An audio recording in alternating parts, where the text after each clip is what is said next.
दोस्तों, अगर आपकी उम्र 18 साल हो गई है या फिर आप होने वाले हैं या फिर आप 18 साल से ज़्यादा हैं, तो किस तरीके से आपको आपके पहचान पत्र यानी कि वोटर आईडी कार्ड के लिए घर बैठे अप्लाई करना है, उसका पूरा प्रोसेस आज की इस वीडियो में आपको बताने वाला हूँ। तो वीडियो बहुत ही ज़्यादा इंटरेस्टिंग और इन्फॉर्मेटिव होने वाली है, तो आप लोगों से रिक्वेस्ट करूँगा कि वीडियो को शुरू से लेकर के आखिर तक कंप्लीट वॉच कीजिएगा, तभी आप समझ पाएँगे कि आपको किस तरीके से घर बैठे आपका वोटर आईडी कार्ड के लिए अप्लाई करना है। क्योंकि प्रोसेस जो है आपको डिटेल में समझना है, तो आपको वीडियो को पूरा वॉच करना पड़ेगा। कौन-कौन से डॉक्यूमेंट्स रिक्वायर्ड है और डॉक्यूमेंट्स आपको कैसे अपलोड करने हैं, क्या-क्या डिटेल्स कहाँ पर फिल करनी है और वोटर आईडी कार्ड बनाने के लिए आपको कैसे रजिस्ट्रेशन करना है और आपको फॉर्म नंबर कौन-सा फिल करना होगा, वो तमाम डिटेल्स जो है इस पर्टिकुलर वीडियो में मैंने आपको समझाई है। तो वीडियो को अच्छे से वॉच कीजिएगा, तभी जो है फॉर्म को फिल कीजिएगा, जिससे कि आपको आसानी हो सके आपके वोटर आईडी कार्ड को अप्लाई करने के लिए।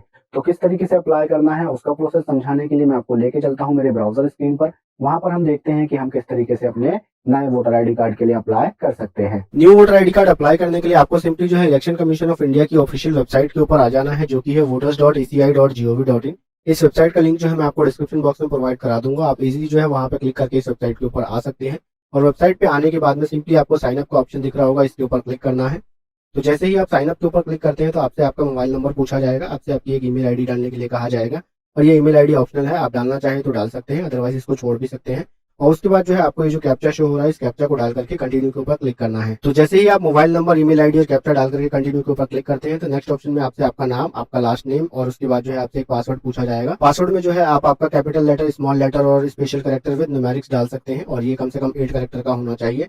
और फिर उसके बाद कंफर्म पासवर्ड में वही सेम पासवर्ड आपको डालना होगा। तो इस इन्फॉर्मेशन को फिल करने के बाद सिंपली आपको रिक्वेस्ट ओटीपी के ऊपर क्लिक करना होगा और जैसे ही आप रिक्वेस्ट ओटीपी के ऊपर क्लिक करेंगे तो आपके जो है जो मोबाइल नंबर आपने वहां पर एंटर किया है और जो ईमेल आईडी आपने वहां पर प्रोवाइड कराई है, तो उन दोनों पर एक एक ओटीपी भेजा जाएगा। आपको आपका मोबाइल नंबर और ईमेल आईडी वाला दोनों ओटीपी एंटर कर लेना होगा। अगर आपने जो है ईमेल आईडी नहीं दी है तो उस केस में आपको सिर्फ मोबाइल नंबर पर ओटीपी भेजा गया होगा।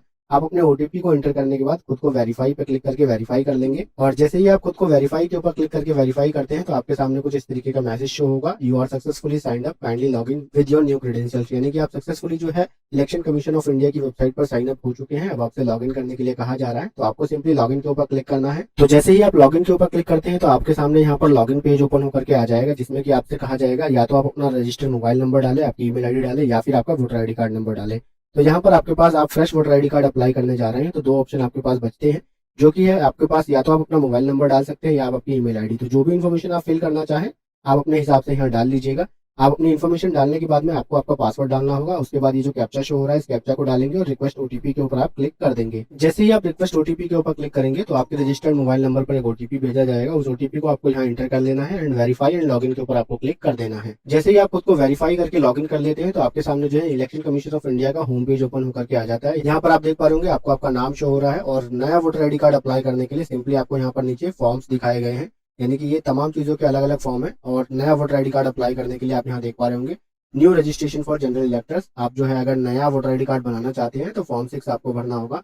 तो सिंपली जो है यहाँ पर फिल फॉर्म 6 के ऊपर आपको क्लिक करना है। तो जैसे ही आप फॉर्म 6 के ऊपर क्लिक करते हैं तो आपके सामने जो है फॉर्म 6 ओपन होकर के आ जाता है, जो कि यहाँ पर आपको फॉर्म 6 के पर्टिकुलर्स पूरे दिख रहे होंगे, ए से लेकर के ये आपको जो है एल तक जो है पर्टिकुलर्स है इसके अंदर, एक एक करके ये आपको तमाम फिल करने हैं, जिसमें कि आपको आपकी सबसे पहले जो है स्टेट, डिस्ट्रिक्ट और असेंबली की इन्फॉर्मेशन देनी होगी। फिर आपको आपकी पर्सनल डिटेल्स, फिर आपके रिलेटिव डिटेल्स, कॉन्टैक्ट डिटेल्स, आधार डिटेल्स, जेंडर, उसके बाद जो है डेट ऑफ बर्थ की डिटेल देनी होगी, प्रेजेंट एड्रेस की डिटेल देनी होगी, डिसेबिलिटी अगर है तो उसकी डिटेल आप दे सकते हैं, फैमिली मेंबर की डिटेल देंगे, डिक्लेरेशन आप यहाँ पे देना होगा आपको। उसके बाद जो है लास्ट में आपको आपका कैप्चा फिल करके इस फॉर्म को सबमिट करना होगा। तो किस तरीके से फिल करना है मैं आपको जो है एक एक करके समझाता हूँ।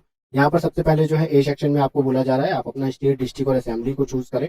तो हम यहाँ से सिंपली अपना स्टेट चूज कर लेंगे। उसके बाद जो है यहाँ पे हम अपने डिस्ट्रिक्ट को चुन लेंगे। उसके बाद जो है आपको यहाँ से आपकी असेंबली को चुनने के लिए कहा जा रहा है, तो आप अपनी असेंबली चुन लेंगे। तो स्टेट, डिस्ट्रिक्ट और असेंबली चुनने के बाद में सिंपली आपको नेक्स्ट का ऑप्शन दिख रहा होगा, इसके ऊपर क्लिक करना है। और जैसे ही आप नेक्स्ट के ऊपर क्लिक करते हैं तो आपसे आपकी पर्सनल डिटेल्स डालने को कहा जाता है। यहाँ पर आपको आपका फर्स्ट नेम डालना है, उसके बाद जो है आपका कोई सरनेम है तो वो डालना है। उसके बाद यहाँ पर आपको आपकी एक फोटोग्राफ को अपलोड करना है। तो आपका फर्स्ट नेम और सरनेम डालने के बाद आपकी फोटो अपलोड करने के बाद सिंपली आपको यहाँ पे नेक्स्ट पे क्लिक कर देना है। और जैसे ही आप नेक्स्ट पे क्लिक करते हैं तो सी सेक्शन आपके सामने ओपन होकर के आ जाएगा, जिसमें कि आपसे आपका नाम और सरनेम और आपके रिलेटिव्स की इन्फॉर्मेशन पूछी जा रही है, जिसमें कि आप यहाँ पर 2A में रिलेटिव्स का सेक्शन देखेंगे। आप जिस किसी भी रिलेटिव की इन्फॉर्मेशन देना चाहते हैं उसकी इन्फॉर्मेशन यहाँ पर आप दे सकते हैं।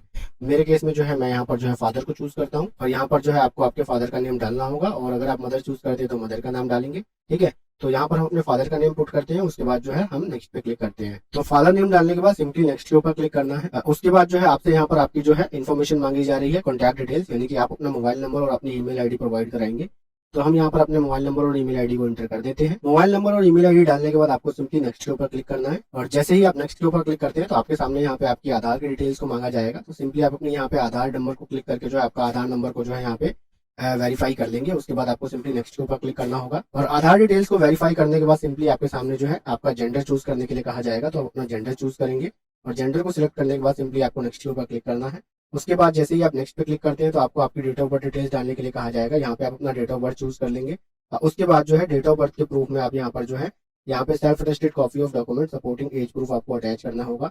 तो यहाँ पर जो है आप सीधा डॉक्यूमेंट प्रूफ के ऊपर क्लिक करेंगे, और उसके बाद जो है यहाँ पे अपने डॉक्यूमेंट प्रूफ को यहाँ से चुन लेंगे। मैं आपको दिखाता हूँ कि डॉक्यूमेंट प्रूफ में आप क्या क्या कर सकते हैं। तो पहले मैं अपना डेट ऑफ बर्थ यहाँ पे फिल कर लेता हूँ। तो जैसे ही आप आपकी डेट ऑफ बर्थ को एंटर कर लेंगे तो आपको जो है यहाँ पर आपकी date of birth proof upload करने के लिए कहा जाएगा। तो सिंपली आपको यहाँ पर document for proof of date of birth को क्लिक करना है। उसके बाद जो है सेलेक्ट डॉक्यूमेंट को आपको क्लिक करना है। यहाँ पर आपको जो है कुछ डॉक्यूमेंट की लिस्ट दिखाई देगी जो कि आप as a date of birth proof use कर सकते हैं, जिसमें कि आपका बर्थ सर्टिफिकेट इस्तेमाल कर सकते हैं, आपका आधार कार्ड, आपका पैन कार्ड, आपका ड्राइविंग लाइसेंस, या फिर आपका सर्टिफिकेट आप इस्तेमाल कर सकते हैं 10वीं या 12वीं का, या फिर अगर आपके पास इंडियन पासपोर्ट है तो उसको भी आप इस्तेमाल कर सकते हैं। तो हमारे केस में सिंपली हम यहाँ से हमारा पैन कार्ड चूज कर लेते हैं। उसके बाद जो है यहाँ पर आपको आपके उस डॉक्यूमेंट को अपलोड कर लेना है जो भी आपने चूज किया है। यहाँ पर आपको जो है आपका proof of date of birth का जो है साइज बताया गया है, यानी कि कौन से साइज में आप उसको अपलोड कर सकते हैं और कौन कौन से जो है डॉक्यूमेंट फॉर्मेट के अंदर में उसको जो है आप बना सकते हैं। सबसे पहली बात मैं आपको ये बता दूं कि भाई आप जो भी डॉक्यूमेंट बनाएंगे उसका जो साइज हो वो 2 MB के अंदर में आपको रखना है। और उसके बाद जो उसकी फाइल साइज आप यहाँ देख पा रहे होंगे, या तो आप उसे JPG में बना सकते हैं, या PNG में, या PDF में।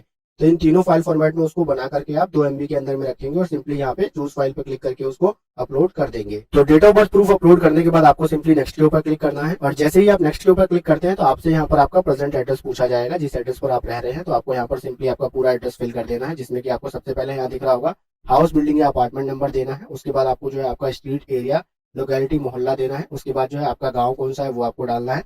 फिर आपका पोस्ट ऑफिस क्या पड़ता है वो एंटर करेंगे, आपके एरिया का पिन कोड डालेंगे, और आपकी तहसील क्या पड़ती है वो आप यहाँ एंटर करेंगे। आप किस डिस्ट्रिक्ट से बिलोंग करते हैं वो, आपका स्टेट यहाँ पर ऑलरेडी सेलेक्टेड है। उसके बाद जो है इससे पहले मैंने आपको बताया जैसे कि बर्थ प्रूफ आपने अपलोड किया था, उसी तरीके से आपको यहाँ पर document for proof of residence के ऊपर क्लिक करना है। और उसके बाद अभी मैं दिखा देता हूँ इस इन्फॉर्मेशन को फिल करने के बाद कि आपको रेजिडेंस में कौन कौन से प्रूफ शो होंगे और उसमें से आप क्या क्या अपलोड कर सकते हैं। आपकी एड्रेस की इन्फॉर्मेशन को फिल करने के बाद जैसे ही आप यहाँ पर document for proof of residence के ऊपर क्लिक करते हैं तो यहाँ पर जो है डॉक्यूमेंट का जो सेक्शन है वो इनेबल हो जाता है। इसके ऊपर जैसे ही आप क्लिक करेंगे तो यहाँ पर आपको जो है जो डॉक्यूमेंट्स आप as a residence proof upload कर सकते हैं वो शो हो जाएंगे। जैसे कि आपका जो है पानी का बिल, बिजली का बिल और गैस कनेक्शन का बिल आप दे सकते हैं। उसके बाद या आप आधार कार्ड यूज कर सकते हैं, आप आपकी पासबुक को यूज कर सकते हैं, आपके पास पासपोर्ट है इंडियन पासपोर्ट उसको यूज कर सकते हैं।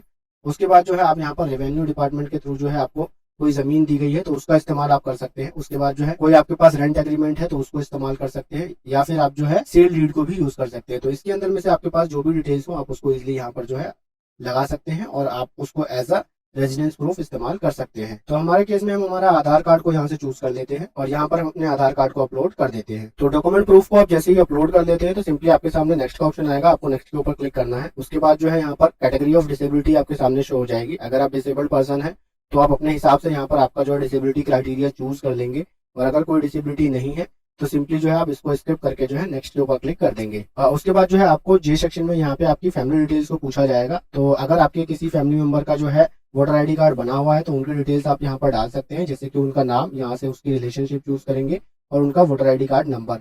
तो वैसे ये मैंडेटरी नहीं है, अगर आप फिल करना चाहते हैं तो फिल कर सकते हैं, अदरवाइज इसको ब्लैंक भी छोड़ सकते हैं। तो मेरे केस में मैं सिंपली नेक्स्ट के ऊपर क्लिक करता हूँ और यहाँ पर जो डिक्लेरेशन आपको दिया गया है इस डिक्लेरेशन को जो है आपको यहाँ पे रीड कर लेना है। उसके बाद जो है आपको यहाँ पर आपका विलेज टाउन एंटर करना है, आपको आपका स्टेट से चूज करना है, डिस्ट्रिक्ट चूज करना है और यहाँ पर आपको डेट देनी है।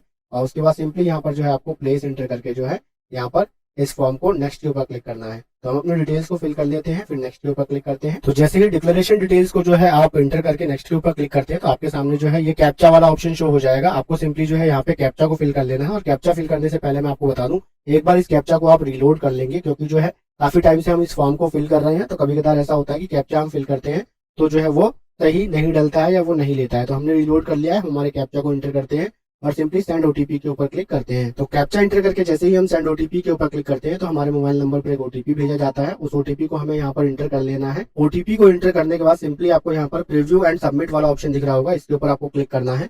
तो जैसे ही आप प्रीव्यू एंड सबमिट के ऊपर क्लिक करते हैं तो आपको यहाँ पर आपके जो है फॉर्म नंबर 6 की पूरी इन्फॉर्मेशन शो हो जाती है। आपने जो भी फॉर्म फिल किया है तो वो यहाँ आपको शो हो जाएगा। आप अपनी इन्फॉर्मेशन को जो है एक बार अच्छे तरीके से वेरीफाई कर लेंगे। तमाम चीजों को जो है आप फॉर्म में स्क्रॉल करके आप अच्छे से रीड आउट कर लेंगे। और अगर आपको कोई इन्फॉर्मेशन लगती है कि भाई आपको एडिट करने की जरूरत है तो आप कीप एडिटिंग के ऊपर क्लिक करेंगे, अदरवाइज सबमिट के ऊपर क्लिक करके आपके फॉर्म को सबमिट कर देंगे। तो हमारे केस में हमने हमारी तमाम इन्फॉर्मेशन को वेरीफाई कर लिया है और हम सिंपली सबमिट के ऊपर क्लिक करते हैं। तो जैसे ही हम सबमिट के ऊपर क्लिक करते हैं तो हमसे यहाँ पर बोला जा रहा है, are you sure you want to submit this form. तो आपसे पूछा जा रहा है कि क्या आप हकीकत में इस फॉर्म को सबमिट करना चाहते हैं। तो आपको सिंपली यस के ऊपर क्लिक करना है। और जैसे ही आप यस के ऊपर क्लिक करते हैं तो आप यहाँ पे देख पा रहे होंगे आपके सामने आपकी एक्नॉलेजमेंट आ गई है। यहाँ पर आपको दिख रहा है कि your application has been submitted successfully and generated reference number. आपको जो है एप्लीकेशन आपकी जो है वो सक्सेसफुली सबमिट हो गई है और आपका रेफरेंस नंबर जनरेट हो गया है। और you can use this reference number for any further reference, यानी कि आप इस रेफरेंस नंबर को जो है आगे आने वाले किसी भी इस्तेमाल में ले सकते हैं, जैसे कि आप अपने वोटर आईडी कार्ड को ट्रैक करने के लिए, और अगर आपका अप्रूवल हो जाता है तो उसको डाउनलोड करने के लिए।